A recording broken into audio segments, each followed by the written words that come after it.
इस बार अजय ने तो हद पार कर दी थी। अब और जीने का कोई अर्थ नहीं बचा था।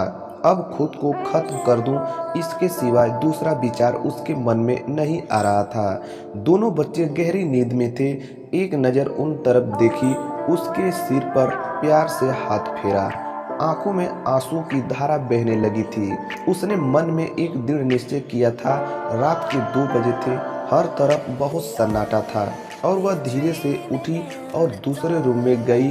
गले में फांसी का फंदा डालने ही वाली थी, तभी कुछ गिरने की आवाज आई। रूही का 2 साल का बेटा जोर जोर से रोने लगा। उसे क्षण रूही की 6 साल की बेटी चिल्लाने लगी, मम्मी छोटू बेड के ऊपर से नीचे गिर गया है, तुम कहाँ हो, देखो न छोटू कितना रो रहा है। रूही भागकर दूसरे रूम में आई और अपने बेटे को उठाकर अपने गोद में लिया और अपने सीने से लगा लिया।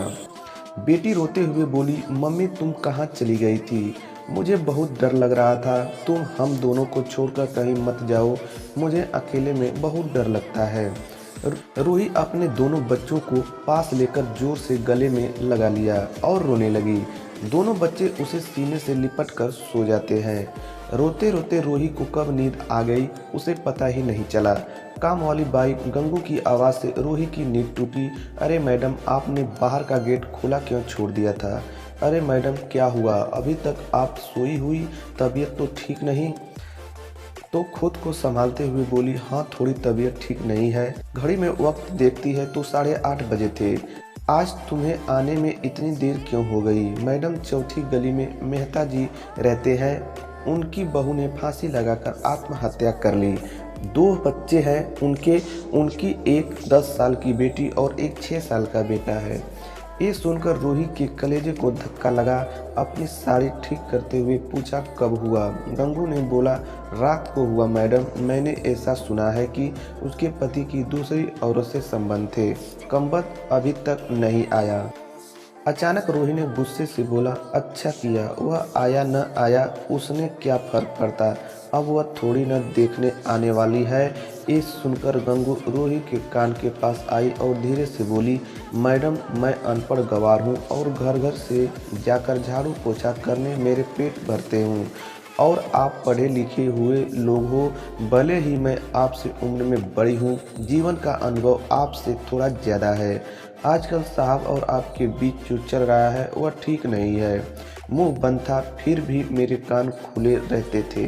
मैं एक औरत हूँ और औरत के दुख में भी समझती हूँ, इसलिए मुझे आपको एक बात बतानी है, आत्महत्या या कोई भी समस्या का समाधान नहीं हो सकता। ज़िंदगी में उतार चढ़ाव होते रहते हैं, इसका मतलब ये नहीं कि आप अपनी जान दे दो। मैडम जी, कभी कभी आदमी अपना रास्ता भटक जाता है पर अंत में घूमकर अपने ही घर वापस आता है, और जब नहीं आए तो भी क्या फ़र्क पड़ता। आप किसी के लिए मरना चाहती हो जो आपको प्यार नहीं करता, जिसको आपकी थोड़ी सी भी परवाह नहीं हो, उसके लिए आप जी नहीं सकती जो आपका प्यार करता, जिसको आप भी कदर हो, आपके माता पिता जो आपके बहुत प्यार करते हैं, आपके बच्चे जिनको आपकी ज़रूरत है। गंगू का बोलना सुनकर रूही की आंखों में आंसू आ गए और धारा बहने लगे। रूही गंगू को गले लगाकर रोने लगी। गंगू रूही को पीठ पर ही हाथ फेरते हुए सोफे पर बैठाती है और बोलती है, बुरा न मानो तो एक बात कहूँ मैडम, खाली दिमाग शैतान का घर होता है। आप घर में बैठकर फालतू बातें सोचती हो। मैं आपके घर में काम करने के बाद 9 से 3 वक्त स्कूल में झाड़ू लगाती हूँ। वहाँ की प्रिंसिपल मैडम बहुत अच्छी है। आप तो पढ़े हुए हो, आज आप बोलो तो आपके लिए टीचर का काम करने का पूछूं क्या? आपका वक्त भी निकल जाएगा और मन भी लगा रहेगा। इस पर रूही चुप बैठी थी। कोई भी जवाब नहीं मिलने पर गंगू बोली, मैं आपके लिए चाय लेकर आती हूँ, और गंगू काम करने लग जाती है। काम निपटा कर बोलती है, मैडम मैं जाती हूँ।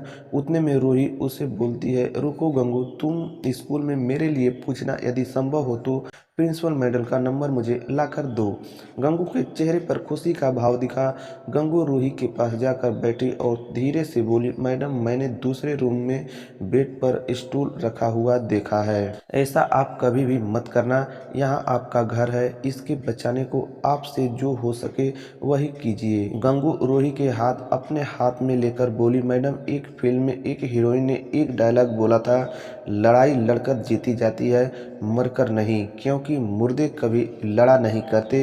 गंगू हाथ चलाते हुए ऐसे बोलने लगी यह देखकर रूही को वहाँ हंसना आया। गंगू का बोलना सुनकर रूही का मन हल्का हो गया और उसे एक नई आशा की किरण दिखी। वह अलमारी में से अपनी सर्टिफिकेट निकालने लगी। तो दोस्तों, आपको इस कहानी से क्या सीख मिली, आप कमेंट करके जरूर बताएं।